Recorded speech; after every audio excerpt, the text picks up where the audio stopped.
Another lazy cooking video from a popular YouTuber. Is this really worth eating? My husband, who hardly shows any interest in our family, has made it a daily routine to belittle the time-saving recipes I've worked hard to come up with. One day, I was informed by an acquaintance that they saw my husband walking closely with another woman, which was not me. When I confronted him, he said, "I come home tired from work every day, and you do whatever you want, and now you suspect me of cheating? What kind of wife are you? Do you have any proof?" That night, I pretended to clean so Johan wouldn't get suspicious, and then I snuck out to the car in the garage. The dashboard, back seat, trunk, the interior light dimly illuminated the inside of the car. Without thinking much, I pulled down the driver's side sun visor. What's this? There, I found an unaddressed brown envelope tucked in. Something felt off, so I decided to take a look inside. There was a photo of an unknown woman holding a baby with a broad smile, a divorce paper, and a letter to Johan. The letter was addressed to Johan. "It's a boy. Now we can get divorced." I read. Johan's name was already filled out on the divorce paper, but not in his handwriting. "Ah, I see. It's already over. Well, if you want it to end that quickly, I'll make it quick, just as you wish." At that moment, my heart went cold. This was a betrayal against me and our daughter. I made my decision. I'm going to get back at him. My name is Susie Irvin.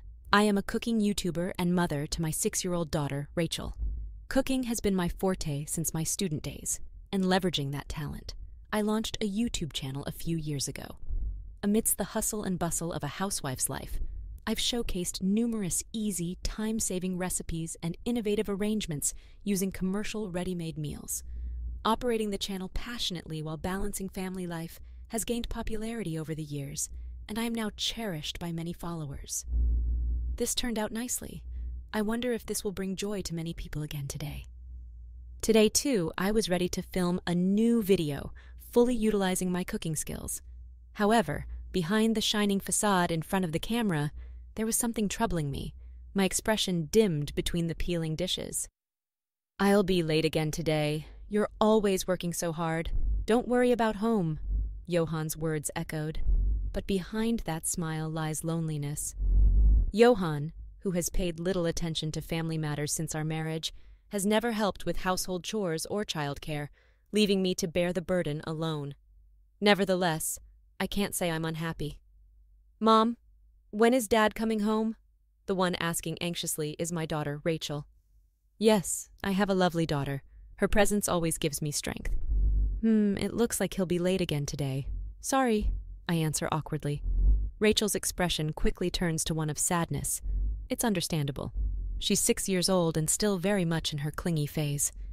Just the other day, she confided in me that her friend had talked about how their dad took them to an amusement park. Is Johan and Rachel becoming more distant from each other? The feeling is unbearable. I stroke Rachel's head. "Your husband works late and you get to be free, huh?" My mother-in-law barges in. My expression tightens. Here we go again. My mother-in-law always criticizes my lifestyle and blames me for everything possible. I barely manage to suppress a deep sigh. Another source of my troubles is my mother-in-law who lives nearby. She's widowed, living alone now. Nanny has never shown any understanding for the profession of YouTuber, looking down on my job. "So much for your time-saving recipes. They're just shortcuts, aren't they?"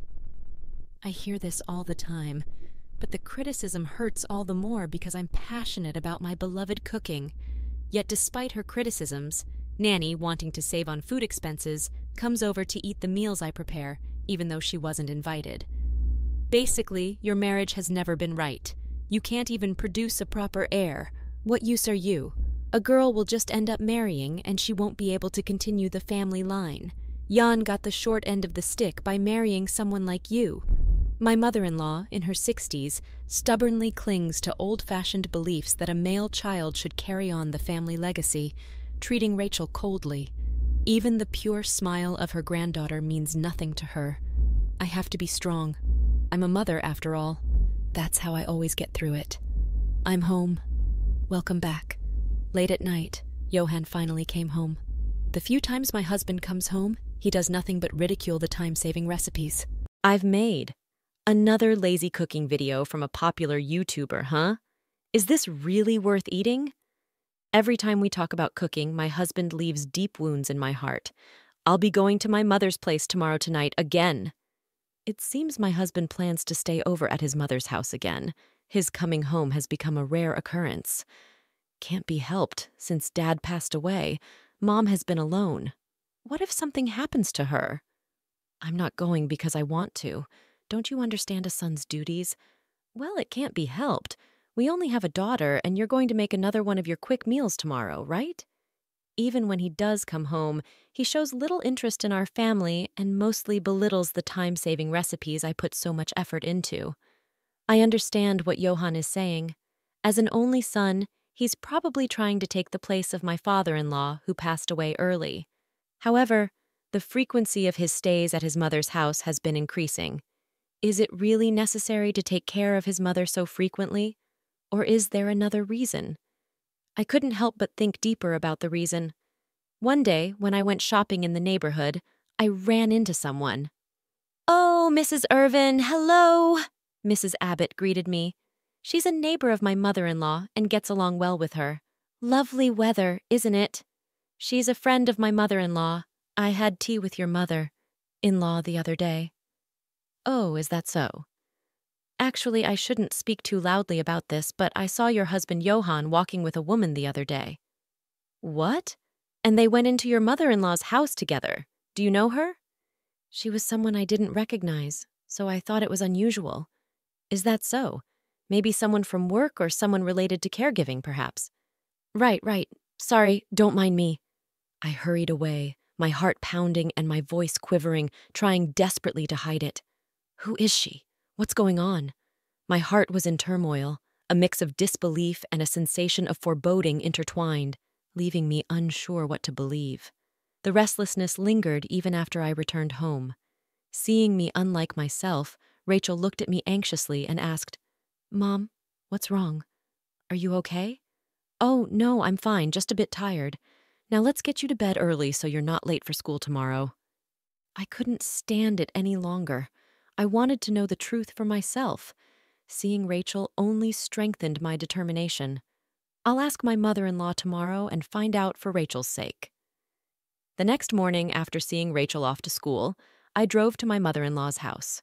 My heart was racing and my hands were sweaty. Upon arriving, I took a deep breath before getting out of the car. My hand trembled as I rang the doorbell. When my mother-in-law opened the door, she looked at me with a complex expression. "What brings you here so early?" Mother-in-law, I'm sorry for the sudden visit. There's something I wanted to ask." Ask? I lacked the courage to ask directly, but finally brought up the sighting of my husband with an unknown woman. My mother-in-law's response was unexpected. Actually. While hesitating, she began to explain the truth. My husband had been struggling with work stress, and knowing this, my mother-in-law became worried. She knew a friend's daughter, Julia, who is a counselor, and introduced her to my husband. I think you understand, Susie. Johan is going through a lot. He has many worries you might not be aware of. He's a rising star at work, and this is a critical time for him. That's why it's best to leave these matters to professionals. I still had doubts about the truth of their relationship. I couldn't just take my mother-in-law's word for it and decided I needed to talk directly with my husband. On the drive home, I deeply contemplated what I should do next and what lies ahead for our family. One thing was clear. I couldn't just do nothing. Through a conversation with my husband, I had to uncover the truth and consider our family's future. That was the only path left for me. The next night, when my husband returned home, I brought up the subject to confirm the truth. "Someone from your mother's neighborhood mentioned they saw you walking with a woman who isn't me. They said she was introduced by your mother. What's all this about?" "You're talking about that? Yeah, that's right. I'm exhausted from work, and all you do is whatever you want when I come home. All I see are your so-called time-saving meals, which are nothing but shortcuts. I've been consulting her about my frustrations with this lifestyle. She's a counselor, a specialist in her field. She understands the pressures of my job, and I've been seeing her for a while now." He admitted to her existence without any hint of remorse. You who just do whatever you like wouldn't understand." With that, he quickly retreated to his study. A few days later, I received a call from Rachel's tutoring school. They couldn't confirm the payment for this month's tuition. It was supposed to be automatically debited, but the payment hadn't gone through, and they asked me to check what's going on. There should be about $80,000 in that account. It doesn't make sense for the payment to fail. I hurriedly grabbed my card to check my account, confused and anxious. I checked the bank account balance and was shocked at what I saw.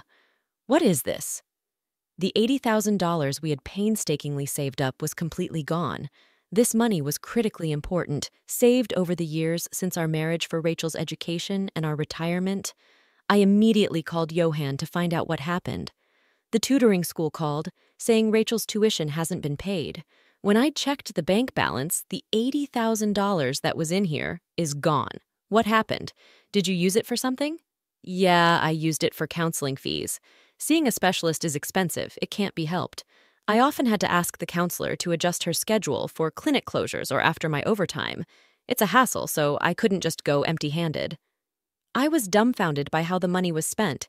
He said the $80,000 went towards counseling fees, expensive dinners, and brand-name gifts. How could you? I can't believe this. Blame it on whatever you want. It's all your fault. As I tried to say something, he hung up the phone abruptly. It was clear that their relationship wasn't merely that of a counselor and client. That night, determined to find evidence of infidelity, I decided to search his car. Right, the car got all sandy when I took Rachel to the park last time. I'll clean it up. I pretended to clean so Johan wouldn't get suspicious, and then I snuck off to the car in the garage. I checked the dashboard, back seat, trunk, the dimly lit interior light illuminating the inside. Casually, I pulled down the driver's side sun visor. What's this? There, tucked away, was an unaddressed brown envelope. I got this weird feeling of unease. I hesitantly looked inside. Inside were a photo of an unknown woman holding a baby with a broad smile, a divorce paper, and a letter to Johan. The letter was addressed to Johan. "It's a boy. Now we can get divorced." I read. Johan's name was already filled out on the divorce paper, but not in his handwriting. Ah, so that's how it is. It was over long ago. If you wish to end it that quickly, I'll make it quick, just as you wish. In that moment, my heart went cold. This was a betrayal against me and our daughter. I made my decision. I'm going to get back at him.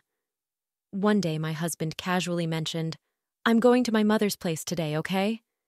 Thinking it was likely another visit to his affair partner, I felt no loneliness. This is it. The only chance. After confirming my husband had left, I packed up our belongings, and Rachel and I left the house. Soon after, I submitted the divorce papers that were in the envelope. This won't be the end of it. I took further steps. It was necessary to settle things properly. I secretly commissioned an investigation for property division claims. There was no worry about not finding anything, as I knew he was guilty. Soon, the results came back, revealing the affair. On the days Johan claimed to be staying at his mother's, he was actually dining out with a woman from the photo, entering an apartment building 2 stations away and not coming out until the morning. Just as I thought, I wasn't surprised. Through a lawyer, I demanded a property division and the return of the $80,000 which he had spent. Immediately, I received a call from Johan. "What the hell are you doing? How dare you act on your own? Don't mess with me. You were the one who betrayed us first. That money was for Rachel, your daughter. You're her parent after all. It's only fair. Don't think you can get away with this." I never wanted a daughter from the start, just like you always cooking. I was sick of it. I'm better off without you. If paying that petty cash cuts ties with you, I'll pay it all. Johan ranted over the phone, sounding desperate. He's keeping his word and paying for the division of property, childhood expenses, and schooling all in one go. The promised amount was deposited into my account later. "Hey, I've paid the promised money. Are you satisfied now?" Johan contacted me.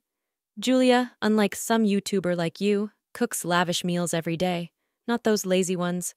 And Mom is happy, saying it's good that a competent wife came along. I'm relieved to be rid of you. I should have divorced you sooner." With a divorce, a weight was lifted off my shoulders. No more snide remarks from my mother-in-law, and no more worrying about Johan, who barely came home. Most importantly, Rachel wouldn't have to suffer anymore. From then on, Rachel and I led a peaceful life. However, 3 months later, my ex-husband suddenly summoned me to my former in-laws' house. And during the familiar living room, I saw Julia holding a baby. My mother-in-law and Johan suddenly. Johan started to shout, "Hey, cut it out, will you? We've already cut ties, yet you're still harassing us." "What are you talking about? I have no idea what you're saying. Don't play dumb." Ever since we divorced, every project I've worked on has fallen through. The home appliances I developed aren't selling at all. I've been demoted because of this responsibility. I've even been ordered to transfer to Alaska. When I asked my boss what was going on, he told me to ask you. What are you planning? Do you hate seeing people happy that much? You're trying to ruin us, aren't you? Stop making accusations. I know nothing about it. You can deny it all you want. I'll sue you for defamation. Get ready for a huge compensation claim. What are you talking about? Fine, do what you want. I laughed it off. Until now, in my time-saving cooking videos, I had actively used and promoted the appliances Jan had planned and developed. The promotional effect of those videos was the reason Johan's appliances sold well. However, after the divorce, I saw no reason to continue using or promoting them and decisively stopped. Mrs. Irvin, we hope you'll agree to another tie-up with our product. I'm sorry, but I am no longer Mrs. Irvin. My husband cheated on me, and he even had a child with his mistress. We have divorced, so I will no longer be associated with your products. They remind me of my husband, so please refrain from contacting me in the future. Please don't say that. It would be a huge loss for our company. Could you possibly reconsider your decision? We'll do anything. Following this, the company demoted Johan to remove him from his current role. Indeed, the company had realized that the increase in sales was not due to Johan's abilities, but had instead chosen me over my incompetent husband. After I shared the whole story of my interactions with Jan's company, Johan was completely disheartened. He wasn't as loud and confident as before, and he looked surprised and couldn't come up with a reply. "Oh yes, I heard something interesting lately. It was about Julia, right? She seems to be going to the department store's food hall every day. A friend of mine works there. Apparently, she's been buying up ready-made dishes." "What's for dinner tonight? Which store's dish did you go for? I'm sure your mother-in-law is thrilled with those luxurious ready-made meals." "What? What do you mean?" "Julia, hold on a minute. Julia, explain yourself. Were you deceiving me?" "What? I mean, you said you'd spoil me, Johan, that you'd do anything for me. That's why I agreed to be with you." "Liar!" "Hey, Mom, it was you who said Susie was no good and we should go for Julia. You were all happy about Julia's meals, praising how delicious they were, coming over every night for a free meal because you're too cheap to spend on your own food. And now you're trying to act all innocent? It's not even homemade, it's all store-bought." It was a complete disaster. I no longer wanted anything to do with such despicable people. With that thought, I quickly left my former in-laws' house. I wish you all happiness. 5 years passed, and I was approached once again by the appliance company my ex-husband used to work for, asking for a collaboration. My heart wavered. Maybe I should just say no. The thought of possibly having to deal with Johan again made me hesitant. Then I was told, "Mr. Irvin has resigned from the company. It seems his health hasn't been very good." Johan has stayed with Julia, who never attempted to cook, and they continued to eat only ready-made or department store meals, without considering nutrition. They consumed meals high in salt, sugar, and fat, leading to accumulating stress and a disordered lifestyle. As a result, Johan ended up gaining 66 pounds, dealing with some health problems, and not being able to work like before. Knowing Jan was no longer there, I decided to accept the collaboration. "Mom, what's for dinner? I'll help." "Thank you, Rachel. How about a potato gratin, your favorite?" "Yay, Mom. Tie my apron, please." "You've gotten really good with a knife." "Of course, I'm the daughter of a popular cooking YouTuber, right? I'm going to be a YouTuber and stream cooking when I grow up. My next goal is to come up with some easy, healthy recipes that kids can make too. I want to help out all those busy moms out there. Yes, that's right. My next stream will be a collaboration with Rachel.